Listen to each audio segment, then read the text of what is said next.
Bien, bonjour à tous. Vous êtes prêts? Je suis prêt. Ce matin, on va parler de l'espérance et l'adoration. Toujours dans notre livre de 1 Pierre 5, on achève. Il reste celui-là, puis il reste un autre. Hier matin, j'étais à Montréal. Ça fait que c'est pas pire, on n'a pas pris l'avion. On est là le matin. Mais j'étais allé voir des frères et sœurs à l'Assemblée de Roger Labelle. Ça fait, écoute, c'était la première, c'est-à-dire c'est la famille d'église qu'on a connue. On parle des années 83. Fait que ce que j'ai pu voir là-bas, c'est qu'il y en a qui tiennent solide. Ils sont encore là. Fait qu'ils ont veillé à ne pas se faire accrocher par le diable qui rôde et qui nous accroche et qui nous éloigne du corps de Christ. Fait que vous savez, qu'importe les dénominations, qu'importe les familles d'église, on est tous sous l'Église de Christ. Hein? Et j'ai été ravi, je les ai salués, j'ai parlé de vous autres. Fait que, bon, bien, là, bien. Non, mais j'étais bien content de voir ce qui se passe à Rouyn-Noranda. C'est bon d'échanger des nouvelles, c'est bon qu'ils sachent qu'est-ce qui se passe. Eux-mêmes, tu sais, bon, qu'est-ce qu'il fait Gérard et Gaétan, qu'est-ce qu'ils font là-bas. Bon, mais j'ai dit, on a plusieurs frères et sœurs, puis continuer à prier pour nous. Fait que c'est ça qu'ils vont faire. Puis nous autres, on fait pareil pour eux autres. Fait qu'ils sont en pleine forme, puis on est ici. Fait que, je continue dans mon livre de 1 Pierre 5, 10 et 11. Fait que le verset qu'on va regarder ce matin, c'est vraiment, on va le lire, c'est le Dieu de toute grâce qui vous a appelé en Jésus-Christ à sa gloire éternelle, après que vous aurez souffert un peu de temps. Remarquez bien ce qui suit. Après que vous aurez souffert un peu de temps. Un peu de temps, ça peut être 90 ans, 100 ans, on ne sait pas, là. T'sais. Disons, on espère. Ça dépend des plus vigoureux, ceux qui sont plus forts de corps. Bien, qu'est-ce qu'il va faire? Ce peu de temps-là, ça vous perfectionnera lui-même. Il va vous affermira, vous fortifiera, vous rendra inébranlable. Imaginez. Et là, au verset 11, Pierre, elle était tellement dans l'extase de dire comment est-ce que le Seigneur Dieu prend soin de nous, il finit par ceci, à lui soit la puissance au siècle des siècles. Amen. Donc, c'est pour ça que je dis que dans ces points-là qu'on a regardés, parce que depuis quelques semaines, je dirais même depuis 2 mois, on regarde 1 Pierre 5 qui parle à partir du verset 5 et aller jusqu'au verset 13, on a au moins 10 comportements que nous, les chrétiens, on doit aborder. Tu sais, quand je dis nous, Dieu fait tout. C'est sûr que Dieu fait tout. Parce que Pierre, lui, là, quand il a écrit ces chapitres-là, quand il a écrit 1 à 5, il voulait encourager les Juifs à Jérusalem, parce qu'eux autres, ils étaient persécutés. Puis vraiment, parce que Néron a fait le fou, là, puis il avait défait une partie de la ville, fait que là, Néron, il dit, c'est à cause des chrétiens. Fait que là, ça allait mal. Et là, Pierre, il dit, hey, découragez-vous pas, découragez-vous pas. Le Seigneur est avec nous. Il nous fortifiera, il va nous perfectionner, il va nous affermir, il va nous fortifier. Allez-y, foncez. Fait que c'est pour ça que dans les comportements, j'avais mis une définition, puis on parle de différents. C'est la manière de se conduire, la manière de réagir. C'est ça qu'on parle du comportement. Mais c'est quoi que Dieu veut de nous? Il veut nous changer, il veut changer nos cœurs. Il veut changer ce cœur tortué par-dessus tout qui est dans Jérémie. On en a besoin. On en a vraiment besoin de notre Seigneur. Et qu'est-ce qu'il veut? C'est notre sanctification. C'est ça qu'il veut, c'est notre sanctification. Il voulait vraiment les encourager. Donc ici, les 10 comportements qu'on a parlé, c'est des attitudes fondamentales. Quand on dit fondamentales, c'est des choses, c'est des points de repère qu'on a besoin pour pouvoir rester près du Seigneur Jésus, pour rester encouragé. D'abord, on a vu la soumission et l'humilité. Ça, c'est des versets à partir du 5, aller jusqu'à 6, 7. Mais là, après ça, on a vu la confiance, la maîtrise de soi, la vigilance. La vigilance, c'était quoi? C'était le lion qui rôde. On parle ici, soyez sobre, veillez, votre adversaire, le diable, rôde comme un lion rugissant, cherchant qui il dévorera. Il faut le retenir, celle-là. Il lâche pas en passant, mais il ne faut pas lui donner droit. Dieu, il faut lui donner droit, c'est lui qui est le vainqueur. Donc, on a vu, après ça, le courage. Le courage avec notre soldat romain. Résistez-lui avec une foi ferme. sachant que les mêmes souffrances sont imposées à vos frères dans le monde. On souffre tous pour la cause de Christ. On souffre tous. Et après ça, les versets que je vous ai lus tantôt, et c'est ce qu'on va voir ce matin, l'espérance et l'adoration. Tu as le courage, mais ça prend de l'espérance. Pour ça, j'ai fait mon introduction tantôt avec nos frères et sœurs à Montréal, avec Roger Labelle. C'était un plaisir de rencontrer, mais ils tiennent solide. Ils tiennent solide. Ils espèrent en quoi, ces gens-là? Ils espèrent justement ce que le Seigneur va réaliser toutes les promesses qu'il nous a données. Ce matin, avec le repas du Seigneur, on a vu qu'est-ce qu'il a fait pour nous. Maintenant, il nous a réservé quelque chose. Nous, avec tout ce qui se passe dans ce monde, on a besoin de cette espérance-là. On a besoin de l'espérance. Et c'est ce qu'on va faire le tour ce matin. Donc, la dernière fois, c'est ça qu'on avait vu, au verset 9, « Résistez-lui avec une foi ferme, sachant que les souffrances sont imposées dans le monde. » Oui. Fait que, après ça, on avait parlé du beau courage. Parce que ça prend du courage dans ce monde qui va à l'envers des principes de Dieu. Du monde qui ne veut rien savoir de Dieu. Du monde qui dit, écoute, nous, on n'a pas besoin d'un Dieu, on n'a pas besoin d'une béquille, on n'a pas besoin de ça pour vivre. Mais ça prend du courage. Il faut rester ferme. Parce que, écoute, si on ne reste pas ferme, on est en danger. Donc, on ne pourra pas, vivre ou affronter des situations difficiles.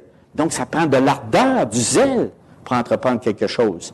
J'avais parlé que le courage, c'était quoi? Qu'est-ce qui reflète le plus, le synonyme de courage? Persévérance. Persévérance. Persévérer.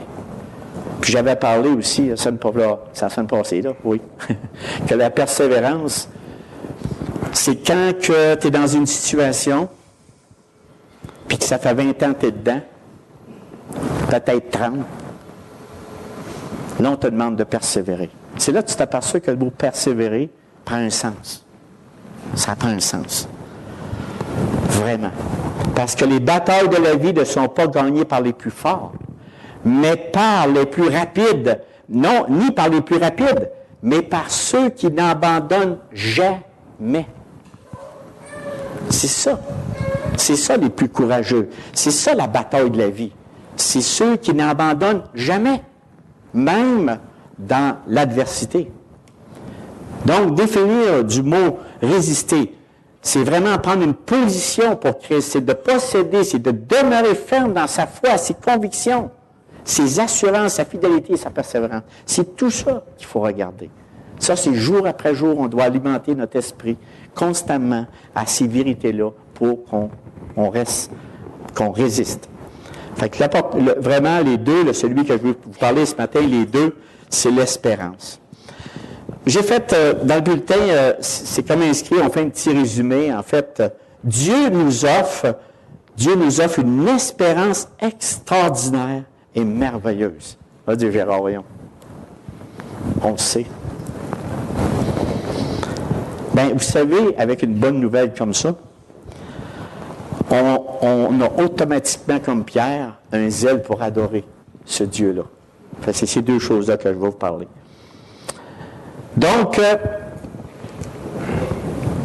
Pierre nous rappelle ici à tous les croyants que le Dieu de toute grâce nous a appelés à vivre en Jésus-Christ afin qu'on obtienne vraiment la gloire éternelle. Vous savez, quand j'ai parlé tout à l'heure qu'on souffre un peu de temps, puis même, je vais vous donner quelques explications sur l'espérance, des fois c'est décourageant.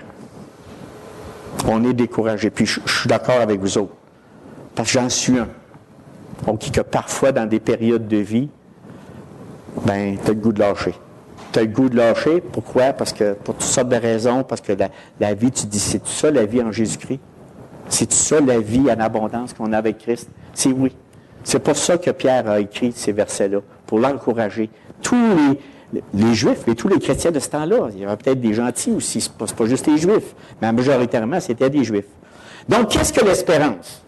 L'espérance, je vais vous faire une petite description pour se mettre en situation, c'est une petite voix qui nous assure que rien n'est jamais perdu. C'est une manière de regarder la vie et ses difficultés non comme un mal, mais comme une promesse de vie. Pour le chrétien maintenant, il faut quand même l'espérance. Il y en a qui espèrent toutes sortes de choses. Ils espèrent des meilleurs jobs. Ils espèrent... Tu es toujours en espoir. Hein? Tu espères toujours. Chaque jour, tu espères que ta vie va être meilleure demain. Puis tu es souvent déçu. Donc, pour le chrétien, l'espérance est un moteur. Pour le chrétien qu'on parle. Tout à l'heure, j'ai donné une définition générale. Mais pour le chrétien, l'espérance est un moteur qui permet de jeter sur chaque événement de notre vie, sur chaque être, un regard renouvelé.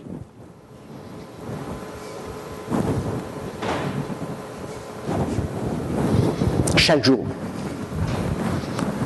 Autrement dit, ce que je suis en train de vous dire, c'est qu'il faut qu'à tous les jours, tu espères que demain, ça va être mieux. Mais nous, on est plus loin que ça. J'espère que vous ne vous arrêtez pas juste à demain.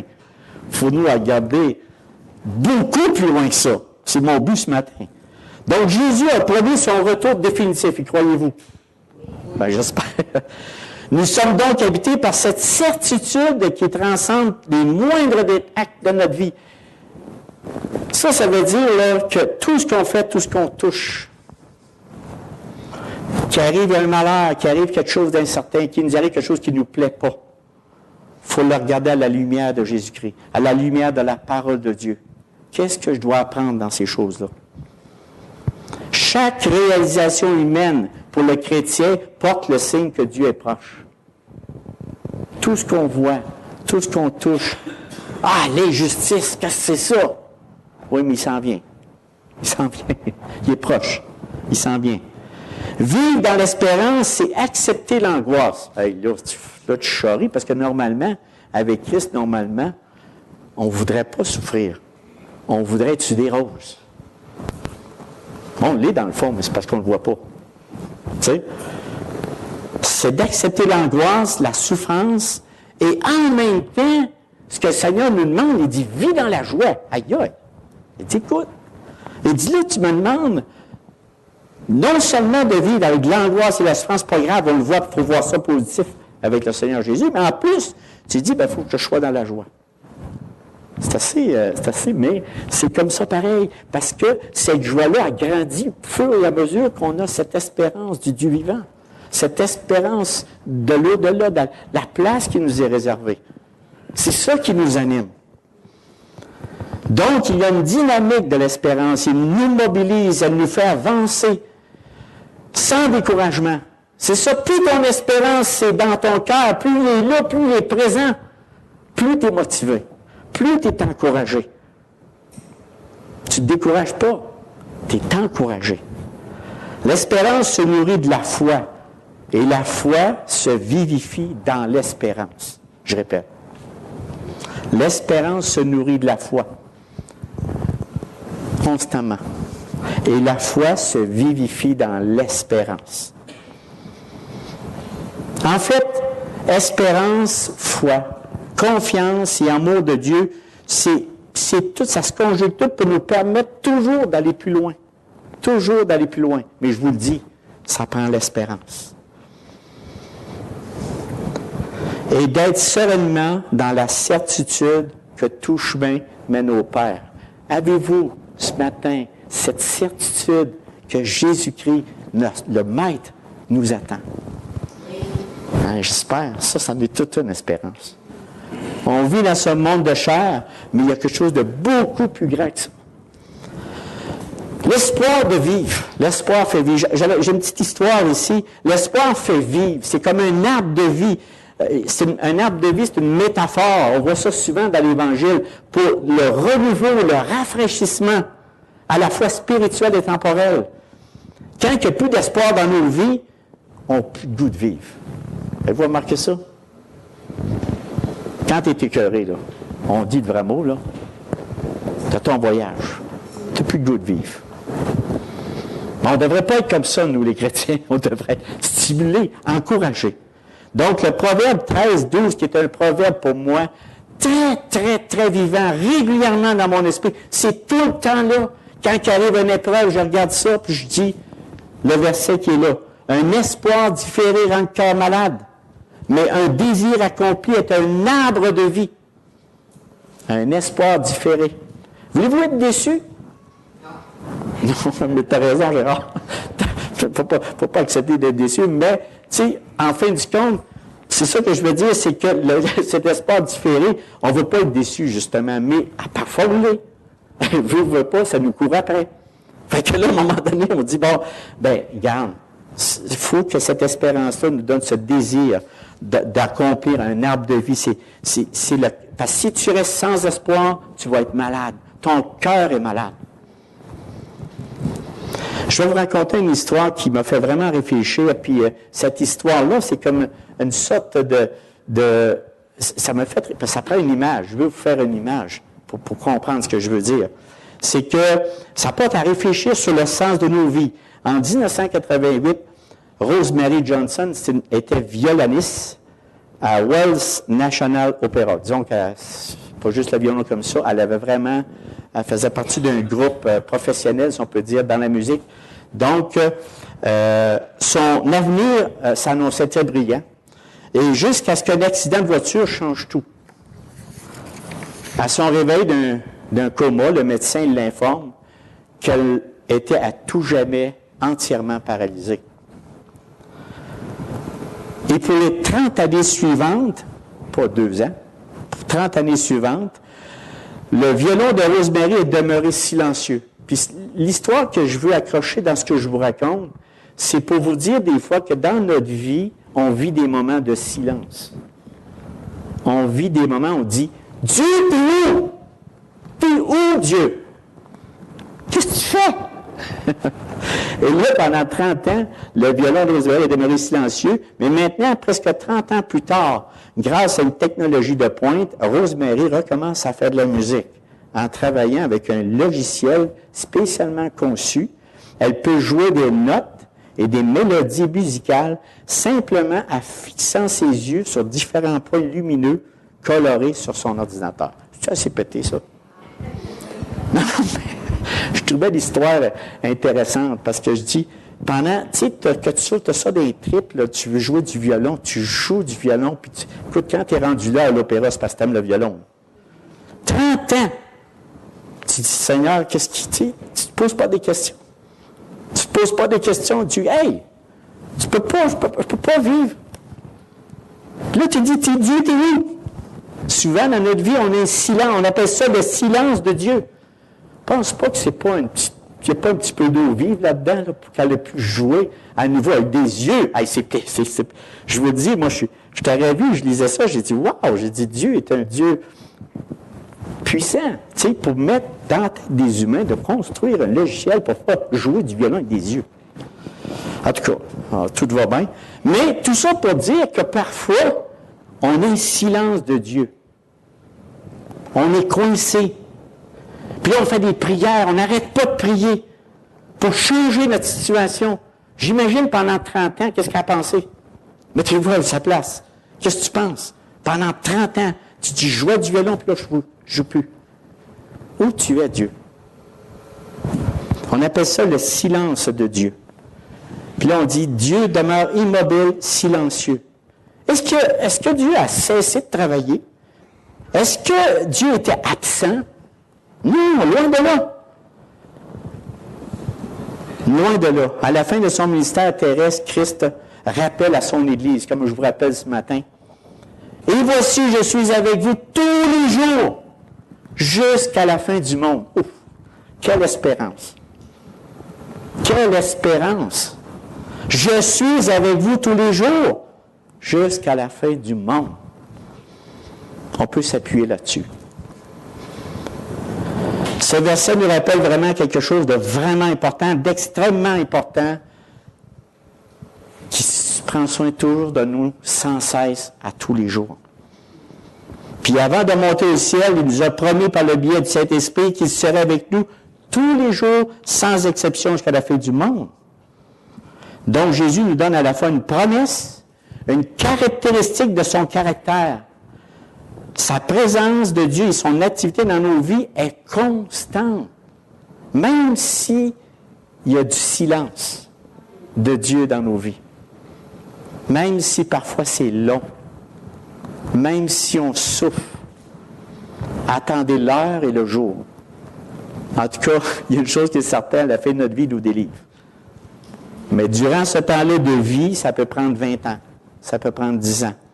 Puis je sais qu'il y en a de mes frères et sœurs ici qui souffrent. Puis moi, ma prière, c'est que le Seigneur vous délivre, mais je ne sais pas l'heure ni le jour.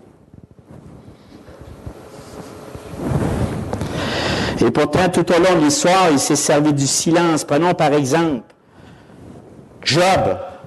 Hey, on m'en a parlé à la fin, je conclue avec ça. Abraham, Joseph, Jean-Baptiste, ils ont tous fait l'expérience, même Christ, au jardin de Gethsémani. Même lui, notre Seigneur qui est mort pour nous, il a vécu, écoute, il était pleinement humain, mais il était pleinement Dieu. Jésus a vécu le doute, la confusion, et que nous ressentons des fois, il s'est senti seul, tout en croyant vraiment que son Père était là, puis que son Père le délivrerait, puis son Père le ressusciterait. Vraiment. Mais je ne doute pas qu'il n'y a pas eu ça à l'esprit. Puis nous, parfois, on est le même. On est comme ça. On a du doute, on a dit, n'as-tu oublié? Non, Dieu il n'a pas cessé de travailler. Bien sûr que non.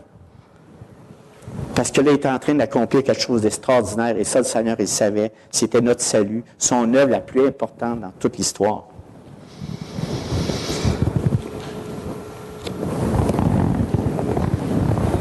Si jamais vous avez justement ce trou, ce silence qui des fois nous rend nerveux, impatients. Rosemary, je ne veux pas mettre Rosemary à la place de Dieu, mais je me souviens que Rosemary a attendu 30 ans, pareil, pour jouer avec la joie, tout en espérant son Dieu. Puis même, il y en a d'autres parmi nous qui sont des exemples vivants, qui souffront énormément pour la cause de Christ, puis même pour d'autres choses, pour le péché de ce monde. Bien, accrochez-vous, mes frères et sœurs, à cette espérance du Dieu vivant. OK? La belle musique de l'œuvre de Dieu dans nos vies est toujours en train de jouer, même si ça paraît plein de silence. Puis ce jour-là, on va le voir arriver. Quelle joie! Tu sais que des fois, je pensais à ça, je disais, ils vont crier de joie. Tu sais, on est-tu des fous? Mais non, mais je pense que oui. Tu sais, après un certain temps, rendu à l'autre bout, tu te dis, « Wow! On a vraiment quelque chose d'extraordinaire, merveilleux. » Frères et sœurs, on connaît le commencement de l'histoire de l'humanité. Quel privilège! Il y en a qui disent, « Oh, on n'y croit pas de non. » On connaît le commencement. Nous connaissons aussi la fin. Il y en a, ils ne savent même pas, oh, on pense qu'on s'en va là. Non, non, nous autres, on plus que ça, on est sûr. On est certain. Donc, le premier, que même si nous souffrons un peu de temps, il nous perfectionnera lui-même, nous affermira, nous fortifiera et nous rendra inébranlables. J'aimerais parler un petit point ici qu'il faut vraiment prier là-dessus, mes frères et sœurs, là-dessus. C'est parce que, même comparativement, puis j'ai cherché un peu de statistiques, et on regarde aujourd'hui le suicide. C'est énorme. C'est pas en diminution, c'est en augmentation. Pourquoi que le suicide est en augmentation? À cause qu'il y a un manque d'espérance. Même des fois, les chrétiens, les propres chrétiens, des fois, peuvent penser à des pensées comme ça. Pourquoi? C'est dur, la souffrance. C'est dur. Mais le Seigneur, il dit, espère en moi. Espère en moi. Puis j'ai pris une petite statistique ici, bien souvent, dans les jeunes, surtout les adolescents, pour eux autres qui commencent dans la vie, ils regardent ça. Puis, de plus en plus, on a de jeunes qui se suicident. Au contraire, on dirait, oui, mais hey, Gérard, tu parles d'un sujet bien trop délicat matin. Hey, mais il faut en parler. Il faut vraiment parler. Puis parler de cette espérance qu'on a dans nos vies. Il dit, hey, accroche-toi pas. Il y a quelque chose dans la vie. Il parlait de ce Dieu vivant. Dieu ne nous a pas créés pour qu'on se suicide. Mais les troubles mentaux, je parlais des jeunes, mais il y a des vieux aussi, il y a même des adultes. Vous savez que le suicide est la deuxième plus fréquente cause de décès chez les jeunes. La première, c'est des accidents de véhicule, la deuxième, c'est le suicide. Vous savez, c'est une réalité aujourd'hui au monde, dans le monde d'aujourd'hui. Juste des statistiques, car depuis 20 ans, nous avons enlevé de nos écoles l'enseignement du Dieu Tout-Puissant. Bien, je dis 20 ans, là, ça peut être plus ou moins, mais on ne parle plus de Jésus. Moi, j'étais à la petite école, tout petit, puis on parlait de Jésus. Ben, de plusieurs ici qui entendent parler de Jésus depuis qu'ils vont à l'école, même dans les maisons. Il y en a qui ont naissance dans une maison chrétienne, mais il y en a d'autres qui n'étaient pas chrétiens, étaient catholiques. Mais on attendait partout Jésus. On parlait du Dieu, on ne le connaissait peut-être pas au complet, mais on entendait parler. Mais aujourd'hui, il y en a de moins en moins. Et puis là, on n'a plus d'espérance parce qu'il y avait au moins quelque chose qui s'accrochait. J'ai parlé à une des sœurs hier matin. Pas moi, mais Gaétan a parlé à une des sœurs hier matin. Son fils est suicidé. Elle est chrétienne, ça fait longtemps. Tu sais, c'est une douleur, hein? C'est vrai, moi, je trouve ça triste, c'est une douleur. Puis elle parlait avec Jésus de ça. Mais même ça ne l'a pas aidé. Même ça. L'espérance est où? Où était son espérance? Comprenez, moi je vous dis ça pour nous sensibiliser, pour nous toucher qu'il y a un ennemi qui veut nous détruire. Il y a un ennemi qui est tout le temps après nous autres pour dire « Hey, c'est même pas vrai cette histoire-là, tu sais. » Mais nous, là, on a un message, on est des témoins de Jésus-Christ pour éveiller ces gens-là, pour dire « Hey, jeune homme, hey! » En parlant même des plus vieux, de parler de l'espérance que nous, on a. Je vais vous donner une statistique ici parce qu'il y a un mythe. On dit que les jeunes passent rarement à se suicider. Puis je cherchais ça, puis j'étais étonné, puis j'ai même téléchargé juste pour vous donner un flash. Les adolescents et le suicide sont beaucoup plus étroitement liés que les adultes puissent le penser. Lors d'un sondage en Colombie-Britannique, auprès de 15 000 étudiants de 7e à la 12e année, 34% d'eux connaissaient quelqu'un qui s'était suicidé ou avait tenté de le faire. 16% avaient sérieusement considéré de le faire. 14% avaient formulé un plan suicidaire. Et 7% avaient tenté de se suicider. Et 2% avaient besoin de soins médicaux en raison. C'est des chiffres là, qui étonnent. Puis, quand on pense à un groupe de 15 000, on a-tu une mission? Mais la mission de l'Église de Jésus-Christ, c'est qu'il doit vivre, il doit communiquer cette espérance-là dans ce monde qui n'a pas d'espérance dans son cœur. Pourquoi? Parce qu'on manque de vision. On manque d'espérance dans nos vies. Romains 13, 15, 13 dit ceci. Que le Dieu de l'espérance vous remplisse de toute joie et de toute paix dans la foi pour que vous abondiez en espérance, pour que vous en avez plein par la puissance du Saint-Esprit. Quand on s'accroche vraiment au vrai filon d'or qui est Jésus-Christ, tu ne tombes pas, tu restes. Maintenant, pourquoi vivre dans l'espérance? Il faut dire, là, on a pris le pire, là. À cette heure, il faut que je vous lance. OK? Pourquoi? Pourquoi vivre dans l'espérance? Premièrement, l'espérance, c'est la meilleure des vitamines. Gérard, qu'est-ce que tu fais avec tes vitamines un matin?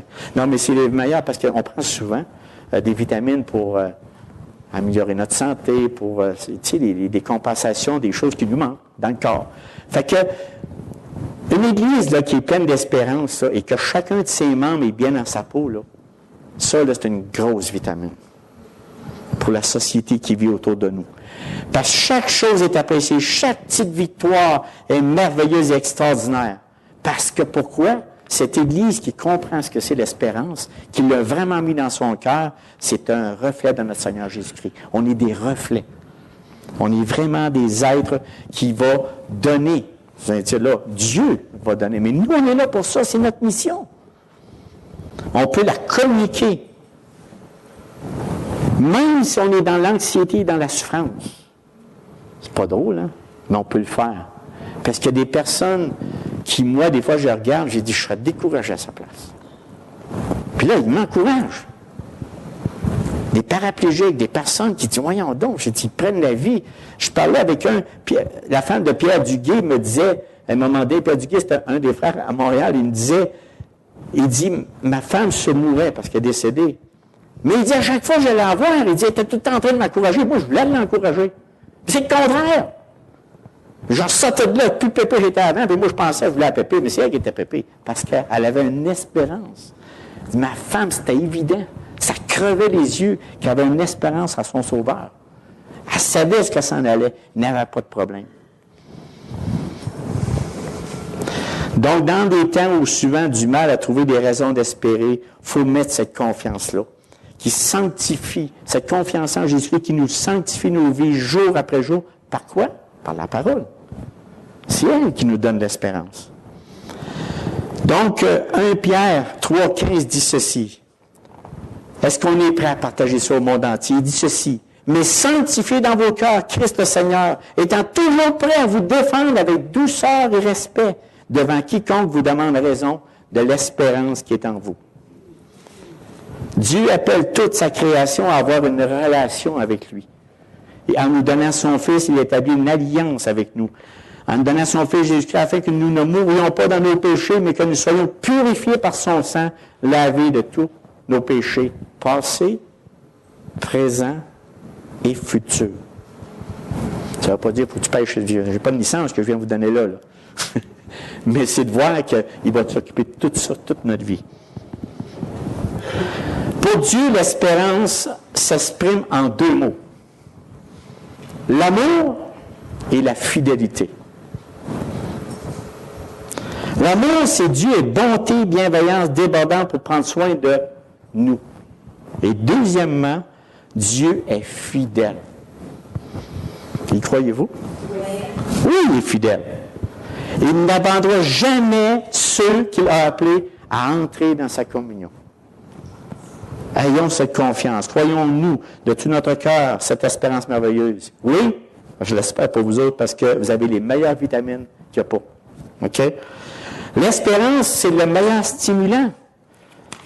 Quand on est pleinement convaincu que Dieu est bon et qu'il ne change jamais son attitude, qu'il ne nous délaisse jamais, alors, même si on a des difficultés, même si on voit un monde tellement loin de justice, de la paix, de la solidarité, de la compassion, pour nous, les croyants, on a un espoir.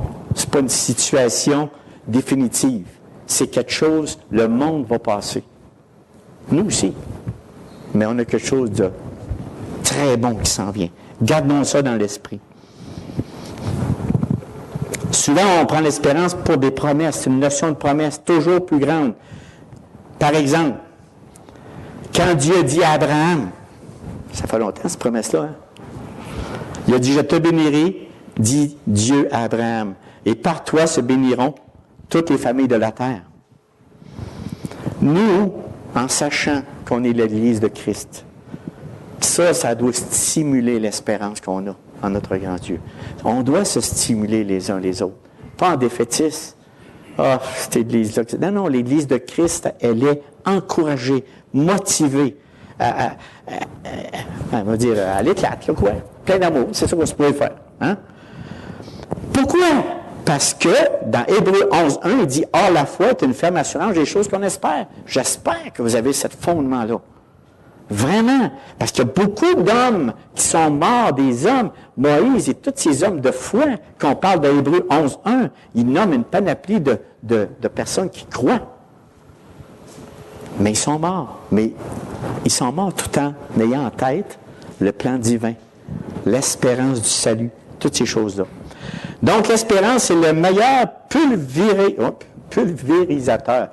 J'ai sorti des mots, mais ce que je veux dire, c'est que le pulvérisateur, j'ai même de la misère à le nommer, pulvérisateur d'obstacles. Autrement dit, l'espérance, il n'y a rien qui t'arrête. Quand tu es pleinement en espérance, quand tu as pleinement foi en Jésus-Christ, quand tu as pleinement, c'est réel dans ta vie. Quand c'est réel. Parce que des fois, tu vas avoir un obstacle, tu vas dire, oui, ce qui est Dieu. Je l'ai parlé tantôt. Mais si elle est réelle, il n'y a pas d'obstacle qui va résister. Tout va tomber. Peut-être pas à l'heure où vous voulez, peut-être pas au jour que vous voulez, mais il va tomber. Parce que, je peux vous dire, moi, avec la vie, avec Jésus-Christ, il y a eu des obstacles. Chacun le voit empoigné, et on m'en est, Dieu nous délivre ces obstacles-là. C'est une source d'énergie. L'espérance, là, quand elle est fondée dans le cœur, là, c'est une source d'énergie. Chaque lever du matin, chaque soleil. La nuit, on dort normalement. Je ne pense pas qu'on va check si on est des personnes de lumière, mais on peut se lever en disant, Seigneur, tu es avec moi ce matin. Moi, je te donne cette journée. Ah, il va y avoir du trouble peut-être, mais il va y avoir de la joie, mais moi, je suis heureux de t'appartenir. Puis là, ben, je veux dire, donne-moi cette espérance-là au fond de mon cœur pour que je puisse persévérer et d'avoir, comme je dis, que les obstacles tombent. Maintenant, comment la vivre? Comment vivre dans l'espérance?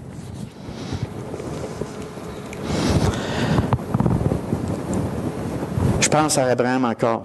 Qu'est-ce que dit Dieu quand il l'a appelé? La promesse divine. Il a dit dans Genèse 12:1, « Quitte ton pays et ta maison que la terre, pour la terre que je te ferai voir. » Ça veut dire, ce que je veux vous dire par là, c'est que parfois on est obligé de changer de direction. Des fois, on est obligé de prendre une autre décision. Mais sachez en tout temps que si vous vivez dans l'espérance, toujours en étant éclairé par le Seigneur Jésus-Christ, que vous allez prendre des bonnes décisions. Mais Dieu va vous amener à des places que peut-être vous ne voudrez pas aller. Mais allez-y avec la confiance et l'espérance que Dieu vous donne dans votre cœur. Allez par le monde entier, proclamez l'Évangile à toutes les créatures, vous serez mes témoins jusqu'aux extrémités de la terre. Parce qu'on a une bonne nouvelle de la résurrection. Jean de Galilée, quand que Christ est monté au ciel. Jean de Galilée, pourquoi restez-vous à regarder? Là, je vous ai parlé de l'espérance, tantôt tout ce que ça peut faire. Maintenant, comment on la vit? On la vit à tous les jours. À tous les jours. C'est ça qu'il dit, Jean de Galilée, pourquoi vous restez là à regarder, à monter au ciel? Partez, allez-y, faites votre travail. Sous l'impulsion de l'Esprit Saint, les croyants vivent une solidarité profonde avec l'humanité coupée de ses racines en Dieu. Dieu ne nous a pas sortis de ce monde. On est dans ce monde. On filerait pour sortir de ce monde, mais on est dans ce monde. Mais il nous apprend à vivre avec, tout en ayant cette espérance dans notre cœur. Il faut vivre avec, même s'il y a des contraintes. Romains 8, 18 à 23, nous aussi, qui possédons les prémices de l'Esprit, nous gémissons intérieurement. On souffre intérieurement. Mais on a une espérance qui dépasse toute chose. Gardons ça.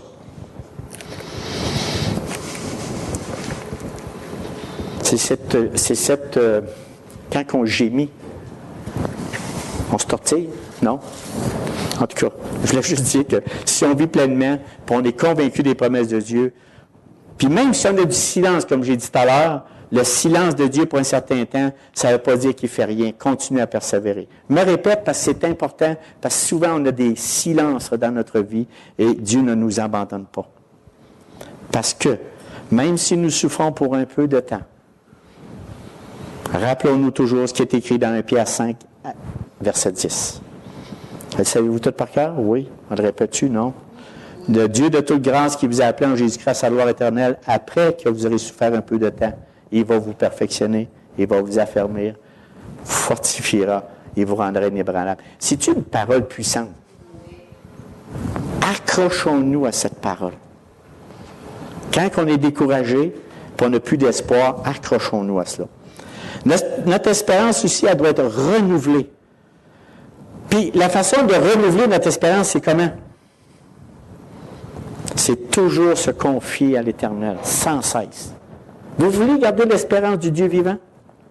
Confiez-vous à l'Éternel. Ésaïe 40, 31, il dit, « Mais ceux qui se confient en l'Éternel renouvellent leur force. Ils prennent le vol comme des aigles. Et ils courent, ils ne se lassent point, ils marchent et ne se fatiguent point. » Ça, c'est clair. En se confiant à l'Éternel, il renouvelle nos forces, il nous motive, il nous encourage. L'espérance, c'est vraiment attendre, être plein d'espoir, être confiant. C'est se confier en l'Éternel. On doit s'imprégner de cette parole, s'accrocher, la lire, la méditer jour et nuit. Un trouble, manquer d'espérance, lisez-la pendant un mois, jour et nuit. Non, mais s'il faut le remède, tu le fais. Parce qu'il faut se rappeler ce que Dieu a fait pour nous. Il faut se rappeler ça. Vraiment. Puis ça va nous rendre inébranlables parce qu'on va s'accrocher aux vraies vérités de Dieu. Tous ces termes qu'on vient de parler tantôt, de perfectionner, affermir, fortifier, inébranlable, tout ça, là, ça manifeste la force, la stabilité dont Dieu veut doter les croyants.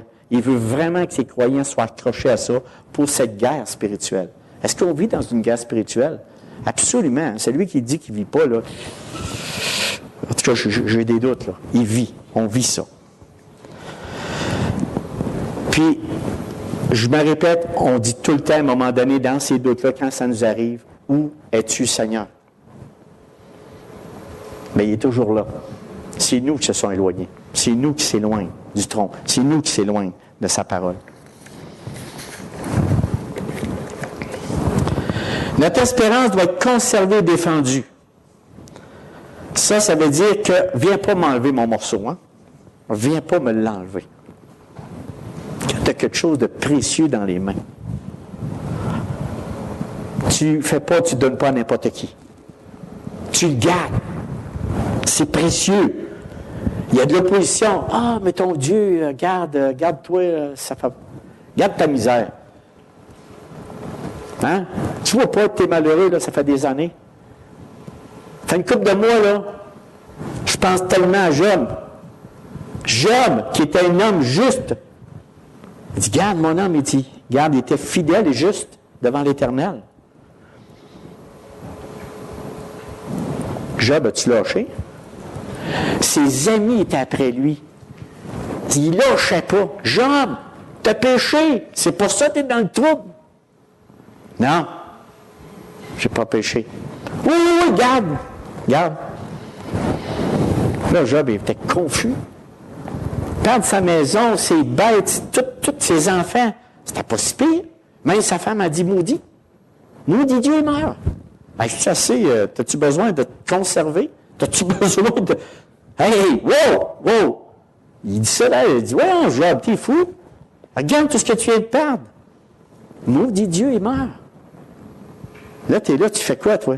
Tu dis, ah ouais, c'est arrivé qu'à Job. Mais c'est parce que ça peut nous arriver, peut-être en plus petit. Mais ça peut nous arriver. Ça peut nous arriver, ces choses-là.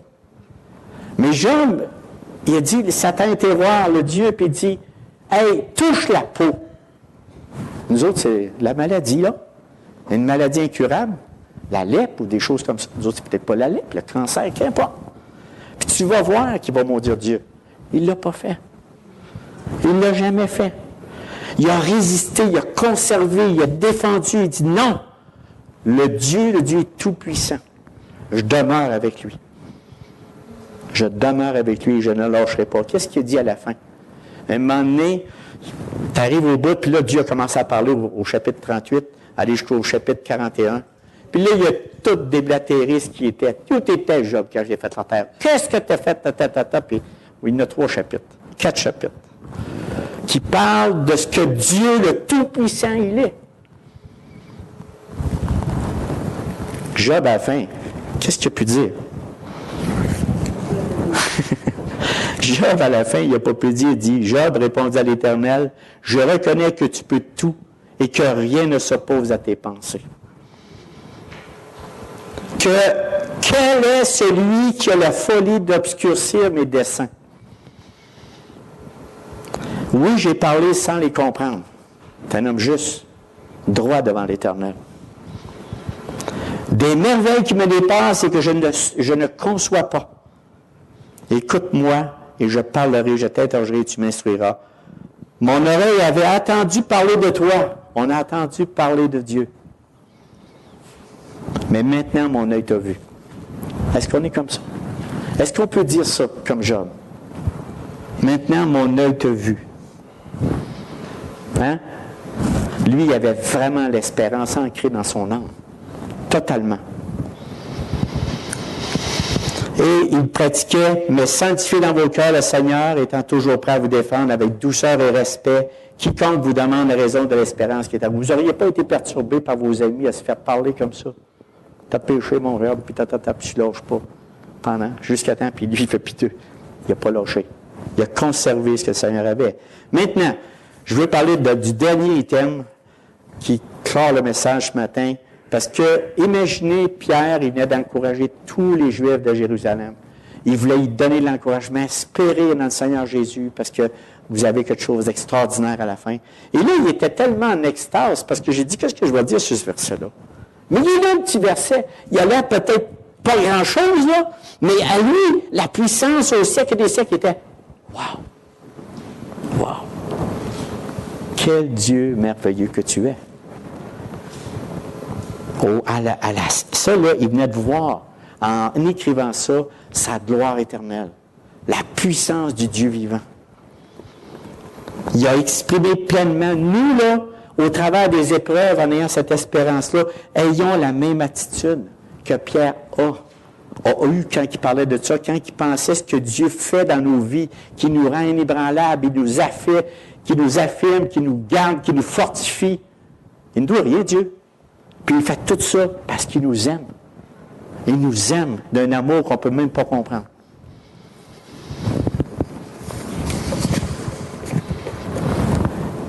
Puis je vais vous lire quelques versets pour combler ça, pour donner l'extase de notre grand Dieu.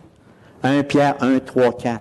Béni soit Dieu, le Père de notre Seigneur Jésus-Christ, qui, selon sa grande miséricorde, nous a régénérés par une espérance vivante, par la résurrection de Jésus-Christ d'entre les morts, pour un héritage qui ne peut ni se corrompre, ni se souiller, ni se flétrir.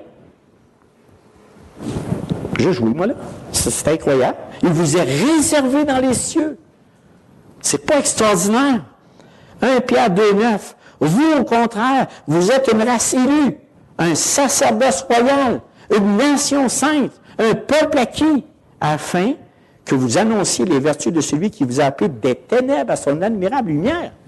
Quel statut qu'on a! C'est incroyable. Vous n'êtes pas encouragé? Ben, c'est mon but. Psaume 50, 23, il dit, celui qui offre pour sacrifice des actions de grâce me glorifie. Et à celui qui veille sur sa voie, je ferai voir le salut de Dieu. Accroché, on va voir le salut de Dieu, mes frères et mes sœurs. Je vous termine avec ça. Puisque Dieu possède la sagesse, le pouvoir, l'autorité et la souveraineté, il est digne de toute louange et de toute adoration des saints. Êtes-vous d'accord avec ça? On va prier pour clore ça.